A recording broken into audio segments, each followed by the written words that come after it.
Hi guys, today I will do an interview with ادونس. Actually, I worked with him today and it was amazing. So ادونس, he's like from Middle East, he's Palestinian. فلسطين عربية. Yes, of course. So you speak Arabic a little bit? شوي بحكي Yeah. كثير مكسور العربي بس بفهم أكثر. So I understand a little bit more than I can speak. But Okay. I can still speak a little bit here and there. Okay. So الانترفيو المقابلة اليوم صراحة راح تكون إلي همين لأن أول مرة أشتغل ويا ادونس، أنا هم أحب أعرف عنه، فبهاي المقابلة راح أنا وياكم نعرف عنه أكثر. We'll know more about you. So ادونس, tell me about where you born. Where? So I was actually born in Northern Virginia, and I spent the majority of my life there. But I did spend a good chunk of my childhood in Lebanon. Every year, me and my family would go back for about 5 or 6 months, up until I was like 10 or 12 years old. Yeah. 10, 12 years old. Yeah. So do you think like the Arabic culture affect on you, or it's like not huge part from your? Not as much as some people. Growing up, definitely. So until I hit probably middle school or high school, I was like an Arab kid at heart. I didn't really consider myself as one of the kids at school. I always felt like an outsider because there was like, there was obviously like your ethnic groups here and there, but there wasn't too many Arab kids in my area that would like gather in schools. So, and I was raised like reading, writing, speaking Arabic in the house. Everything was very traditional. So definitely felt very Arab growing up. Okay, so your family, they are traditional. Yeah. Yeah. That was like rough, you think, or tough, like you think, or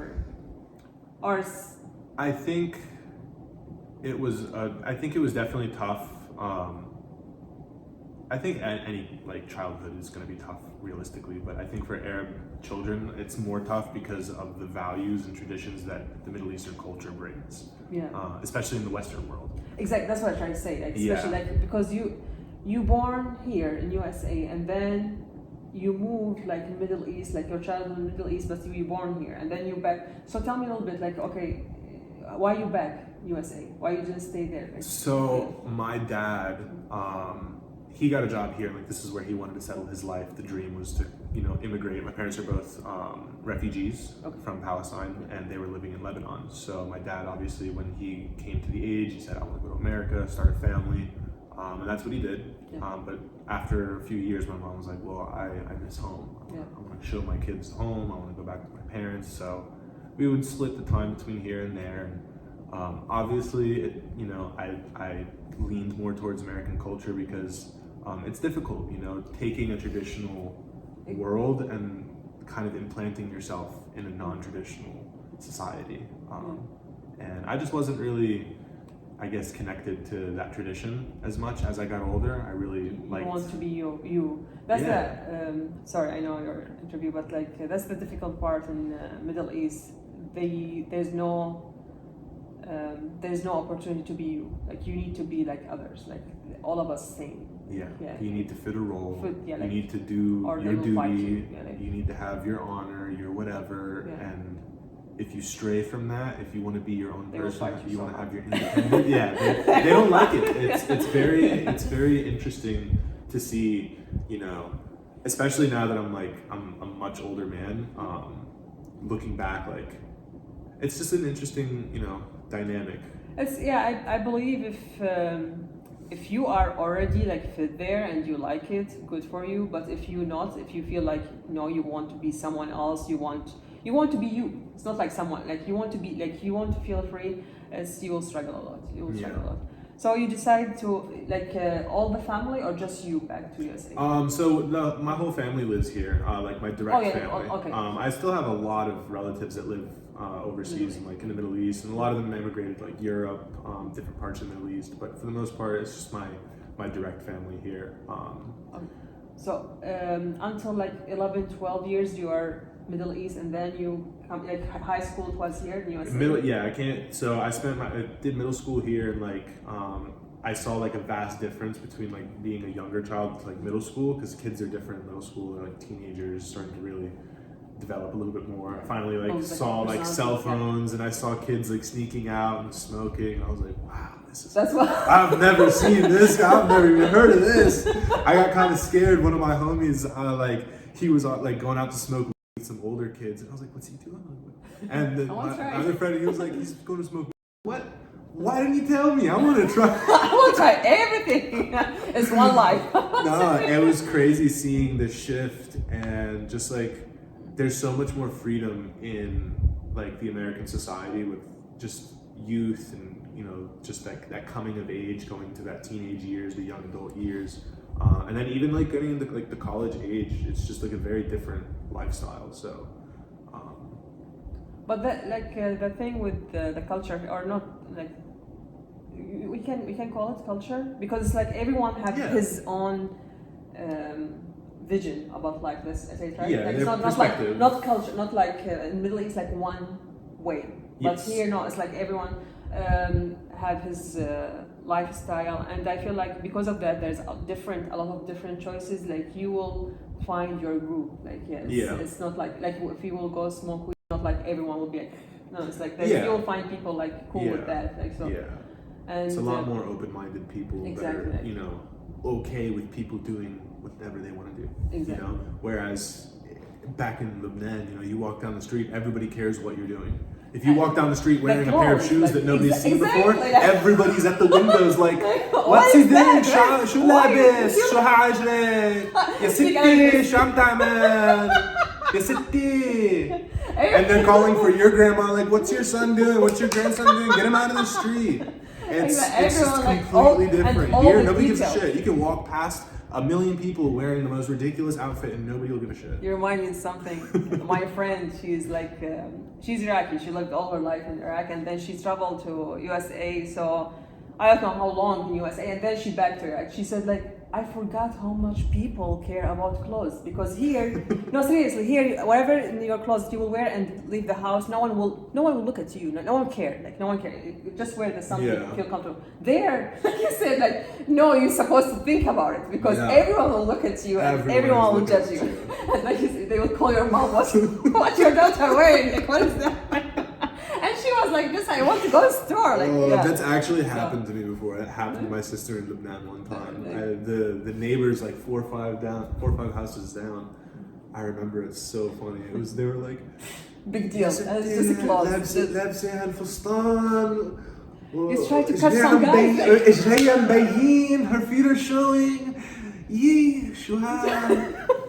Make a big deal. Making a big deal about it. And it's just like, I'm like, Mama, are you really? Like, and my sister came back and they all shamed her. She was crying, and I was like, it's okay. Just close, like, yeah. So you back here, and then when you back here, like you brought not you, I mean like whole family brought the culture with you, or like they. Yeah. My house was like a 100%. You walk in, this is a Muslim household. Oh, okay. The shoes are at the door. You say Assalamu alaikum when you walk in, and if you don't, you are bringing the shaitan with you. If you don't say Bismillah before every bite, if you don't pray every single prayer, like there's the adhan all day. There's Quran playing in the house. There's Bukhar in every room. It's very traditional. I believe it's really interesting. You are now working in this industry, and you are from this kind of home. So I do too. So yeah. So tell us more. Like so how that's happened. Like so you are from really traditional family. How you work in adult industry? I personally have put a lot of thought into this actually lately. I experimented with LSD when I was younger. I think I was 15 the first time I tried it. I was a sophomore in high school. And it really kind of opened my perspective of the world up a lot, spiritually and mentally. So I started looking at things a lot different, and the more I experimented, the more I did research on I was a big history buff. I'm really like into math and science. I'm just into learning. I like to read a lot too. So the more I learned and the more I read throughout school and on my own, and the more I experimented with psychedelics, I just kind of came to this conclusion that nothing that humans have known is actually like 100%. Like we don't know anything 100%. We don't know that these scientific things that have come to light over the last 50 years are all 100% factual, because they keep getting broken. There's all these scientific theories that are getting, you know, one is thwarted by another. Like, it's just all these new technologies coming in and all this new knowledge. So, like, we never know. So to blindly put faith into something for your entire life and have every little thing you do based on one religion or one, it's just, in my opinion, a little silly.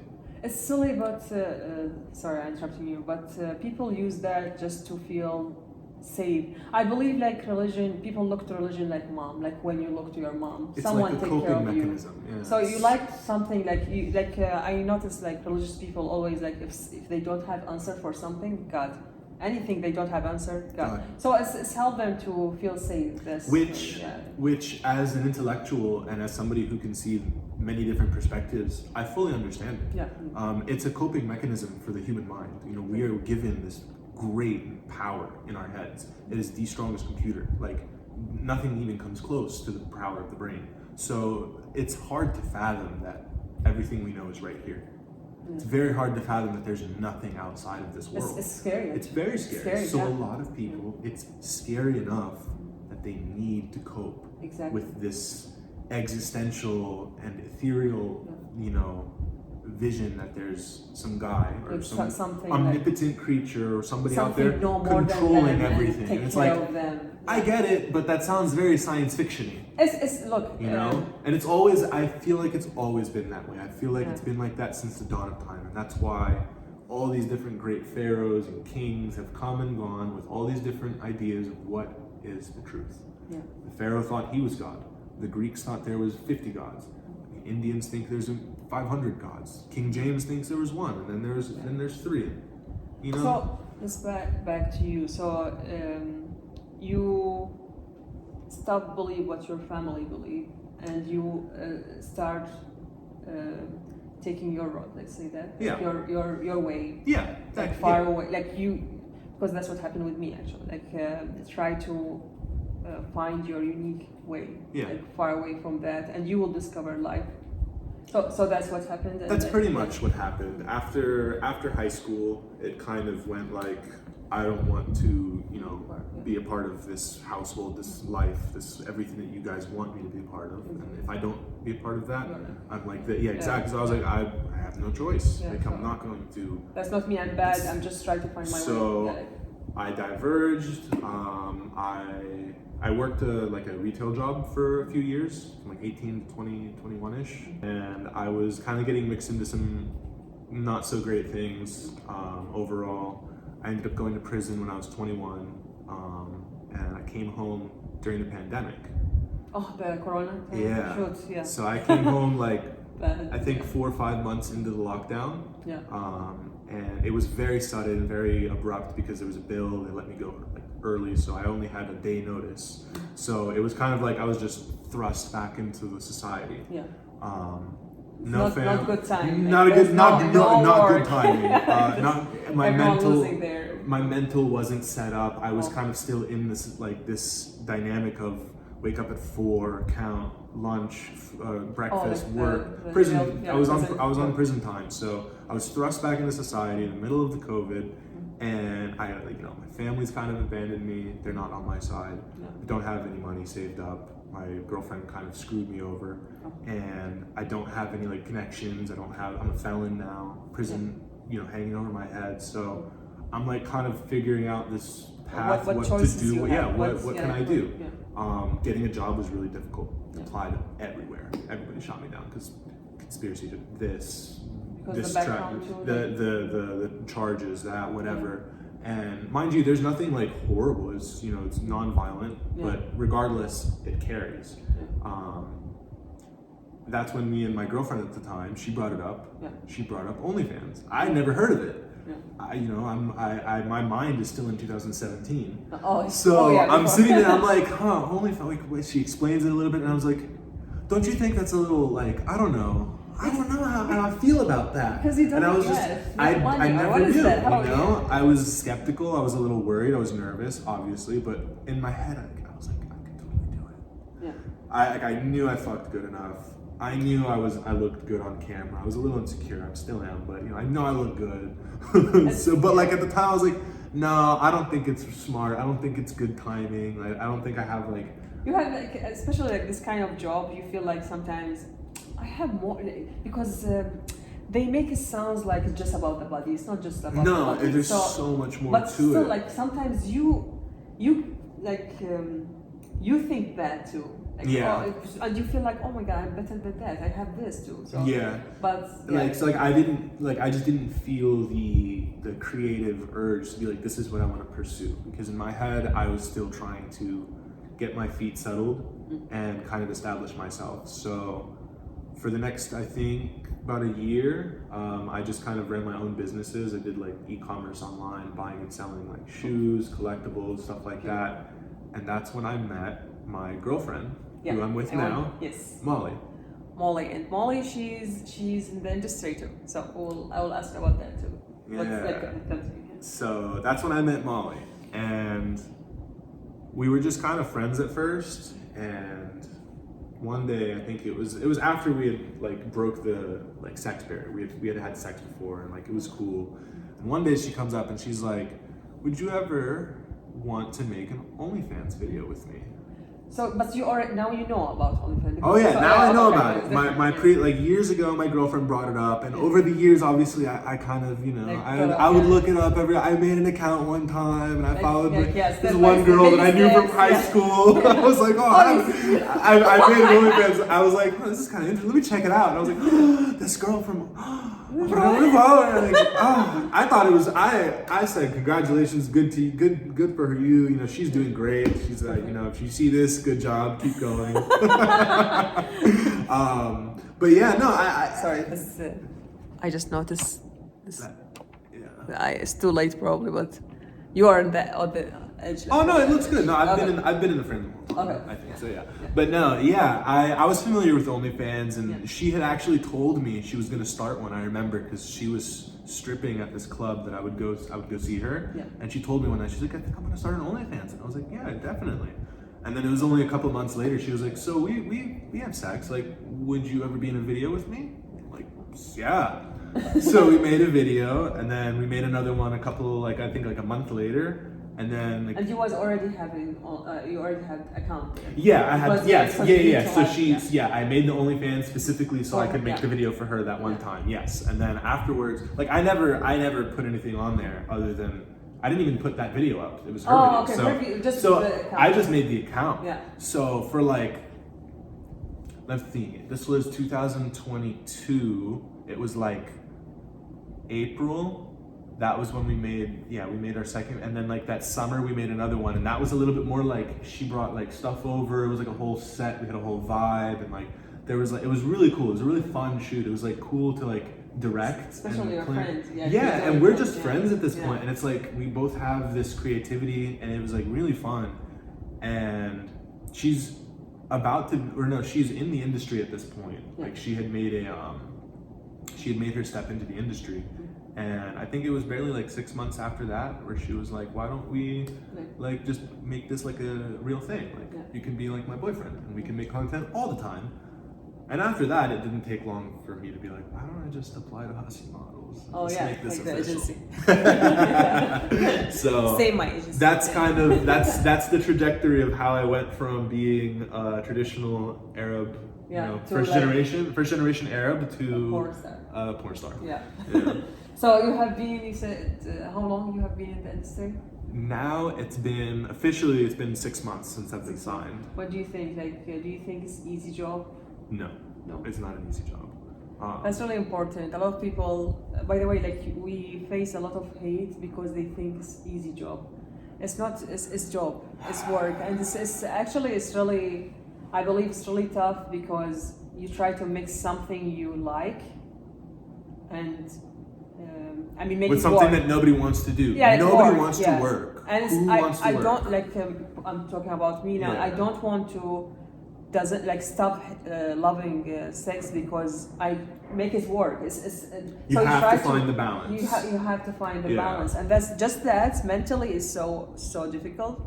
And of course, it's marketing. Like you need to Yeah, you need to know the trends. You need to what know what people want. like. Yeah, you need to know what exactly. people. You need to know how to talk to people and how not to talk to people. Seriously? We can wait. It's because you've got ice. That's why it's filling the ice tray. Oh, yeah. This is your fault. My fault. Yeah. So yeah, it's. Excuse me. No problem. So you believe it's difficult? Yeah. Like, It's funny because I was just telling I was in LA the other day and my friends were asking me, like, so is it hard? And I was like, well, it's probably one of the hardest jobs I've ever had. And I've worked prison labor. Wow. So yeah. The fact that I'm saying Yeah. being like, I'm not saying it's hard manual labor. It's not hard physical work. It's not like I'm here toiling I feel and mentally my body is, difficult. I mean, yes, I'm tired after some days. It's very toiling, but it's not like I'm working an oil rig. It's not like I'm mining coal or doing something that's going to break my back, but the mental stress mental, yeah. and which translates to physical stress, to the stress that it holds on your life in general, the way society looks at you. That's really the way your friends look at you, even if your friends are supportive or not support, whatever, the way your friends, they look at you different. And because people have this issue when they see someone on camera, or like they forgot they are a human being. That's really big issue. So they treat us like we are this iPad, and oh, I don't like the color, change that, oh, change that. No, I'm a human being. I will not change anything. I born like that. I will not change anything. You like me, welcome. You doesn't like me, just go. So they forgot, and they put you a lot of hate, a lot of pressure, a lot of. And it's just very, there's always going to be negativity coming at you from all kinds of directions. I think it's important in any industry. This one specifically, since it's such a sensitive one, since it's it's very personal to each and every single person that's part of it. It's a very serious thing for everybody that's doing it. You just have to be very, I guess, very educated. I believe very educated. Seriously, I believe in this industry. 100%. Because if you are a little bit like, you will follow how people look at you or how the world working right now, you will be depressed, and then the end will be terrible. And we see that a lot in this industry. Yeah. You need to understand it's work. That's what I really need to we need to understand it's work and ignore the the backward people. Ignore them. Yeah, all the buzz. There's just because those people, they don't understand what it's like. They don't know what it's like. They've never actually seen what it's like behind the scenes, behind the camera, what happens outside of the set. That's the thing. So we work hard to give them good video, good movie. Yeah. I always say they're supposed to say thank you. Yeah. But they. Yeah, but it's just like you go to a restaurant and it's very funny because it's like common in America, but you go to anywhere else in the world, it will never happen.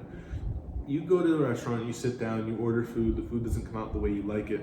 Most people, they're rude to their waiter. They're angry. They're like, this isn't what I wanted. The steak isn't even rare, or the steak isn't cooked the way I wanted. Like, they're condescending, they talk down, it's disrespectful, And most of the time, when there's a mistake made, people can really just look past it. You can take the tomato off, you can move this around, Exactly. you can. Or you can, they always have a complaint. You can advise or make it really in a nice way. I will appreciate if it's like this, or not like. Or they sent a Coke and they didn't send the Dr. Pepper, or they sent the Sprite instead of this, or they sent the wrong kind of water, or they sent the wrong, whatever. And it's just like people are so quick to have a negative comment, so quick to judge, so quick to be frustrated when they could just, I'm sorry, but this was supposed to be this. I'm so sorry. I know you're doing your job, but. I don't know, it's just interesting. Look, you're talking about something like just people being rude. Try to imagine in this job, there's high percent of people, they don't believe this job. No. They don't see it as a job. No. They see it like it's just a group of bunch of people, they lost their way and they are in really dark place in and they want to try and fix you, yeah, and they want to try and help you and be please. Try to imagine you go to work, you're working hard to do the best you can, and someone waiting you outside try to help you, and for God's sake, let me just do my Let me job. Just do my job, man. You Just don't have leave to. me You alone. can go do your job. You can go do whatever you want with your Exactly, life. just leave me but please alone. leave me alone. Like you have, I wish if people like understand that you have two choices. You like it and appreciate it and clap. You doesn't like it and leave. That's it. But the other choice, like you try to Making save your own me, choice is like, that's yeah. just a waste of your own energy. Exactly. Like Like, this. Yeah. So so probably we both agree this work is really difficult mentally more than anything else. Yeah. It's hard physically too. I mean, as a guy, you know, a lot of people don't understand. You know, it's not like it's just you know, you're gonna kiss a girl, you're gonna have sex. And you're gonna get no, it's you gotta wait for all the pictures to be taken, and then you have to take some yourself, and then you have to be all ready, and then you have to, you know, and in different work. kind of situation you're supposed to be ready. Sometimes like the scene sometimes outside, sometimes you have to like stop. you sweat like under the sun, and you're supposed to be ready. And I know like especially with guys, you need to be relaxed and not like stress and like there's so many things. Cut and like you are. There's so many things that can cause a mental block, and like having people in the room, seeing other guys, seeing things that you don't really want to see. And you're supposed to. You're just supposed to be ready. You know, you're supposed to be ready. It doesn't matter what is happening. And at any point, if you're not ready, the director's going to be like, "Who is this guy? Get him out of here. Let me get somebody that's ready." Like this, and they think, well, they don't think that's, you know, part of the toxicity of the industry. It's like, oh, they'll just get you another guy, and it's like, well, it's not that easy. Yeah. It's not every guy is just built for this or cut out for it. No. But yeah, it's tough. It's tough. It's just as hard on the women as it is on the men, if not harder. So it's a hard job for sure. It's hard on women too, because look, this one of the jobs like you need to be there all the time. I think most of people they are on the Like work from home. No, like they are like doing song or like they're artists. I think most of them they need to be there all the time online. So like I mean like they're always doing something. Like because people will forget you if you will not doing something. You so need to you be always consistency. Be there. And you always need to do something new. It's not. They think it's like same thing. No, you need to do something new. You need to do new stuff. And that's hard you need for to keep people interested. So that's really difficult too. Like and that's the part I told you.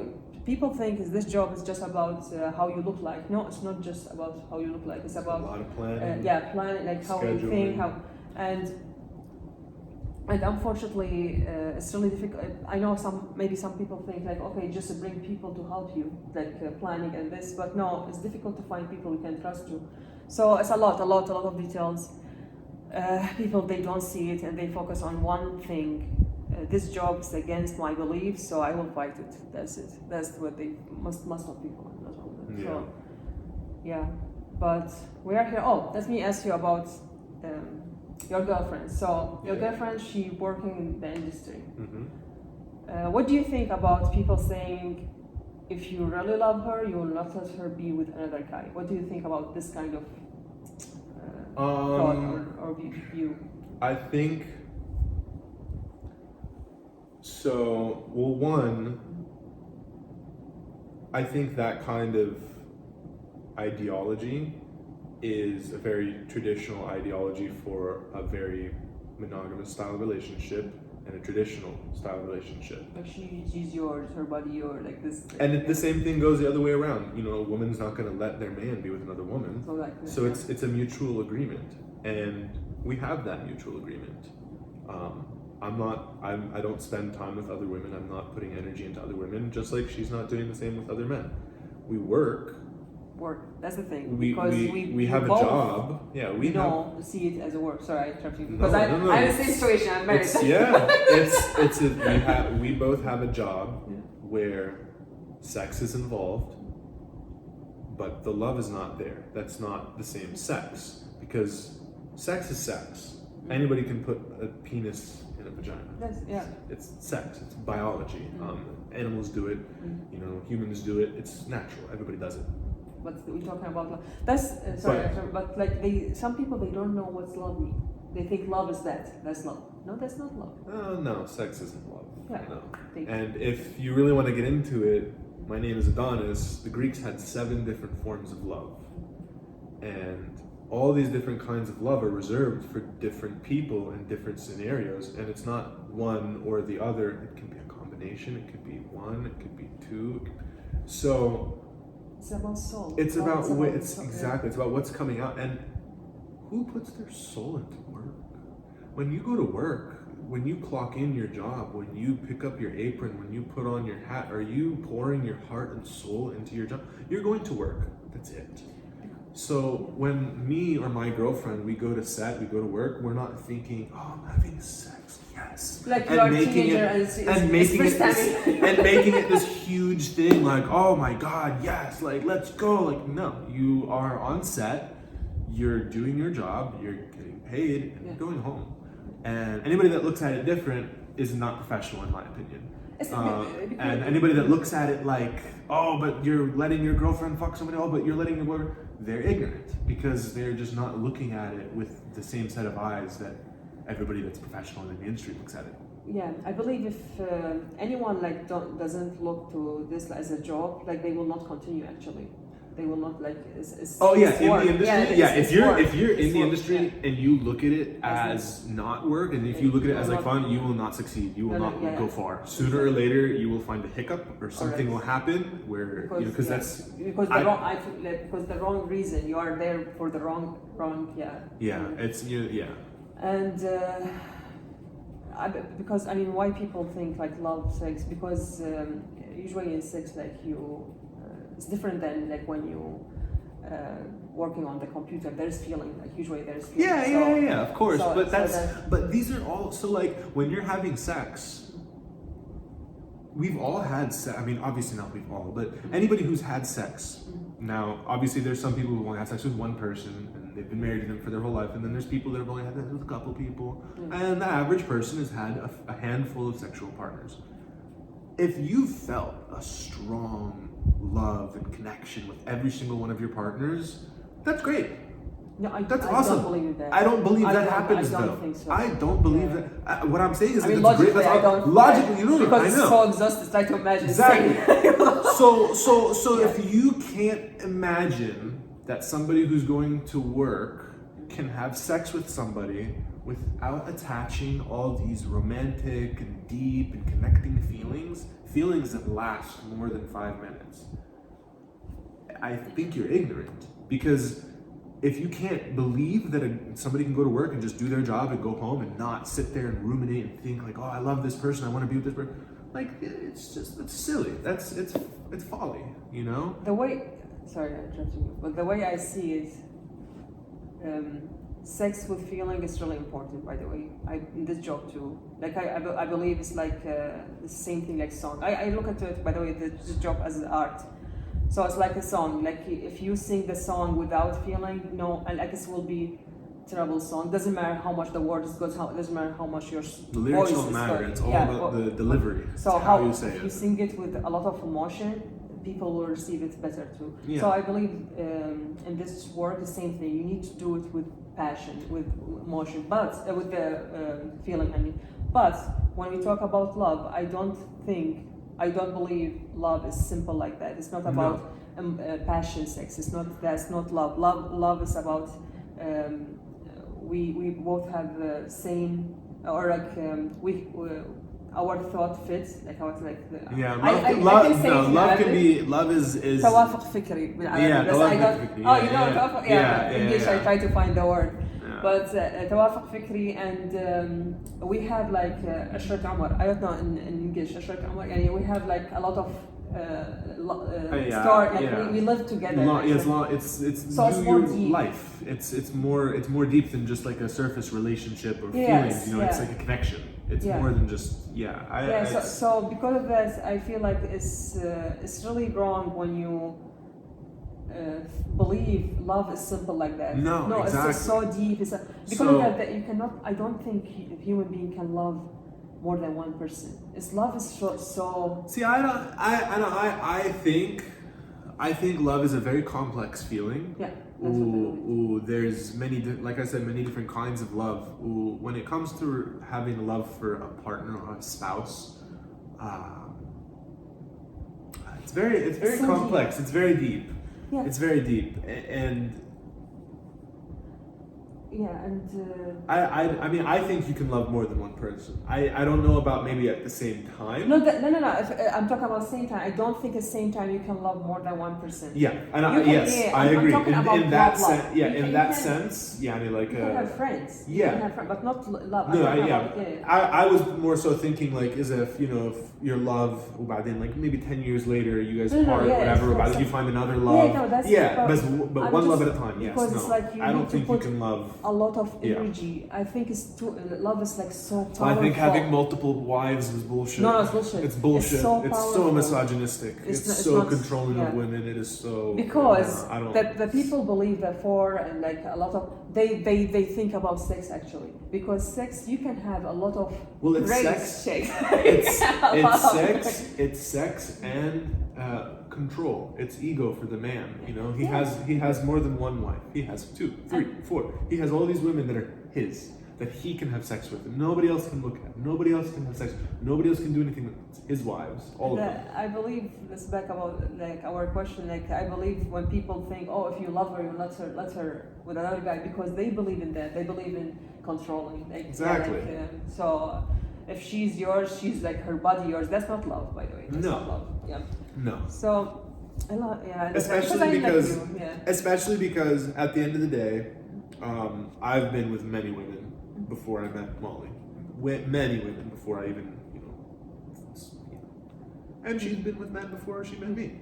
So I can't turn back time. And it's just sex, and none of them meant anything the way it means with her. So when we made the connection and we made the bond and made the decision to say this is what we're doing, we have the mutual agreement of I am your person, you are mine, we are explicit in that, or exclusive in that, forgive me, that's that, there's no questioning it, there's no judgment, there's no like, oh, but your job, no, I fully understood it was her job, she fully understood that I was going to do it as well myself, and I already was, so it has no merit, it's not like there's anything wrong with sex for work. Now, if she were to go out and be with another, that's a different story, but that doesn't happen. Yeah, I always tell my husband, if it's like, if you just enjoy with some woman, like just it's okay. But if you like, for example, texting and like love messages and like you put energy, like you building relationship. That's cheating. That is cheating. Yeah. But it's just like enjoy. Yeah, and that's the way I see it. Yeah. And I believe that's the human being nature. Like I find it, especially sexual people like us, find it really impossible like to live all their life with never one looking at another person. I think that's lie. Like that's big lie. Agree. And a lot of people like probably they lie on themselves because that they end up cheating and all this drama. So okay, let's end that with the question: what's your advice for someone who wants to enter this industry? For someone who wants to join the adult entertainment industry, I would say do it with your chest. Don't half-ass it. Don't, just, I think I want to do this. It's not like any other job where you can just kind of pick it up and drop it, or you can put a little bit of effort in and hope it takes. No, because you're never gonna feel fulfilled with it, you're never gonna feel comfortable or confident with it, and you're never gonna get anywhere with it. So if you're gonna do it with your chest. Make a plan, make a routine, stick with it, be consistent, be true to yourself, be honest with your fans, and just kind of take every day as a new day and enjoy it, Just be you. Don't try and be anybody else. Thank you very much. No, thank you. I will ask you more questions about behind the camera. We'll have fun. You will enjoy. We'll do some videos and you will see it. Yeah. Yeah, you guys will see it. Thank you guys. Bye. Bye.